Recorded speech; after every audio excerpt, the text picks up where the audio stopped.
कि कोई गलत हो गया, ज़िंदगी में मुश्किल समय आ गया, तो वो थोड़े समय के लिए ही होता है। जब ज़िंदगी में अच्छा समय बहुत दिन तक नहीं रहता है, तो बुरा बुरा समय भी बहुत दिन तक नहीं रहेगा। तो हेलो फ्रेंड, कैसे आप लोग? आशा करते हैं अच्छे होंगे और हम लोग भी अच्छे हैं। तो फ्रेंड, आज हम लोग आए हैं एक महत्वपूर्ण विषय पे बात करने के लिए। तो जैसा कि पता है आप लोग को कि मुझे स्पाइन कॉर्ड इंजरी है, मतलब मुझे रीढ़ की हड्डी में चोट लगी हुई है। तो मैं आज अपना एक्सपीरियंस बताना चाहता हूँ कि ज़्यादातर जब किन्हीं को चोट लगता है रीढ़ की हड्डी में, तो जहाँ पे चोट लगा रीढ़ की हड्डी का तो बहुत सारा भाग होता है। तो जहाँ चोट लगता है, सपोज़ कीजिए मुझे यहाँ लगा, तो जहाँ चोट लगा वहाँ से नीचे का जो पूरा जो भाग होता है शरीर का, वो बेकार हो जाता है। उसमें ताकत बिल्कुल भी नहीं रहती है, ना तो उनमें पता चलता है और ना उनमें ताकत रहती है। किन्हीं-किन्हीं का या तो धीरे-धीरे करके पता भी चलने लगता है और ताकत भी आ जाती है, और किन्हीं-किन्हीं का नहीं आता है, बहुत समय लग जाता है आने में। तो ऐसे में क्या होता है कि बता सकता है, लेकिन बहुत सारे लोग, जैसा कि मैं जानता हूँ कि लोग डिप्रेशन का शिकार में हो जाते हैं, क्योंकि डिप्रेशन का शिकार होना बहुत इस चीज़ में बहुत आम बात है।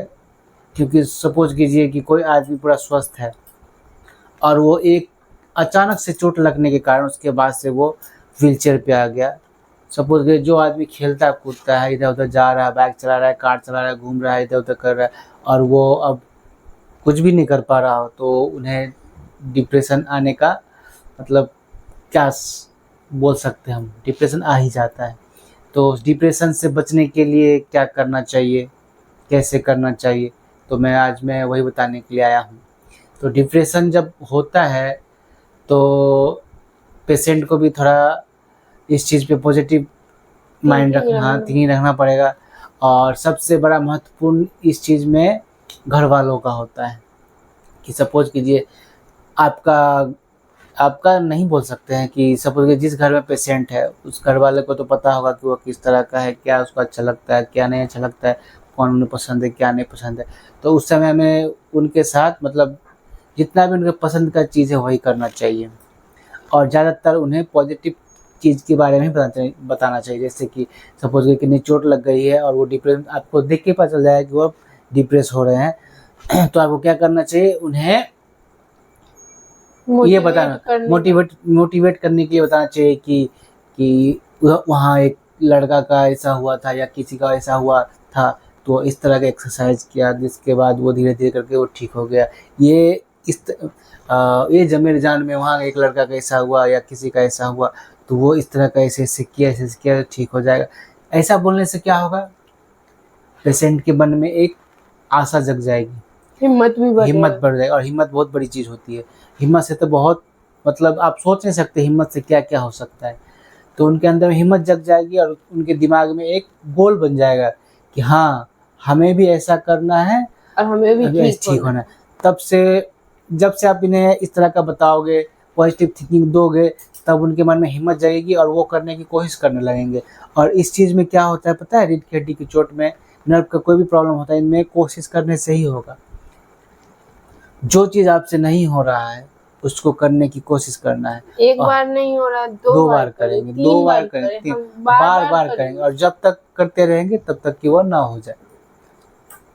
तो बस यही कोशिश करते रहना है कि उन्हें मतलब डिमोटिवेट नहीं होने देना है। और ज़्यादातर उनसे बातें करें, उनसे हँसी खेल कर बात करें, उन्हें समझाएँ कि अरे ऐसे करने से ऐसे होगा, तुम तो ऐसे कर लेते हो, वो तो ऐसे नहीं कर पाता, ऐसे पॉज़िटिव थिंकिंग देना है। वहाँ पे वो पेशेंट इतना दिन में ठीक हो गया, तुम भी ऐसे करोगे उनसे जल्दी ठीक हो जाओगे, तुम तो उससे ज़्यादा बहादुर हो, तुम ज़्यादा एक्टिव हो, ऐसे हो, तुम तो ज़्यादा हिम्मत वाले हो। तो इस तरह से क्या होता है, पेशेंट को बहुत हिम्मत मिलती है और वह बहुत जल्द अच्छा रिज़ल्ट भी देने लगता है। क्योंकि जितना ज़्यादा इसमें पॉजिटिव रहेंगे ना, जितना ज़्यादा अच्छा सोचेंगे, अच्छा मतलब मेहनत करेंगे, उतना ज़्यादा ठीक होंगे। मैं अपना ही एग्ज़ाम्पल देके बताना चाहता हूँ कि मेरे जैसे बहुत सारे पेशेंट हैं। तो उन पेशेंट में मेरे में मंत्र क्या है पता है?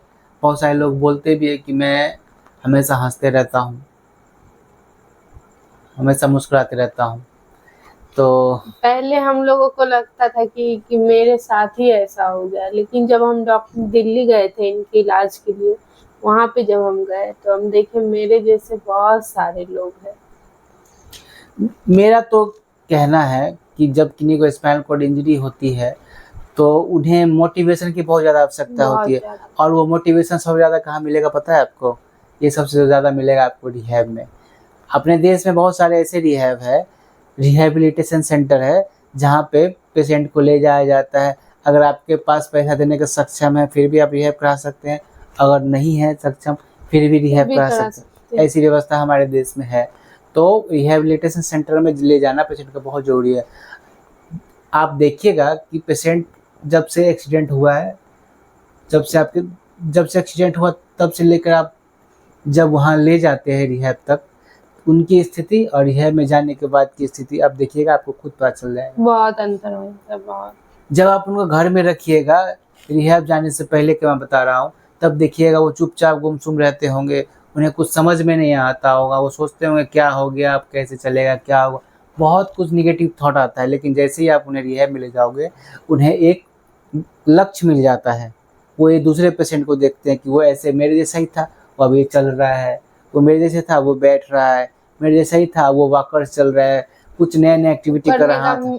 आस मतलब जगती है, आस हम जग भी जाता है। करेंगे कि हम भी इतना मेहनत करेंगे, हाँ। हमको भी ठीक होना है, वो ठीक हो गया तो हम क्यों नहीं।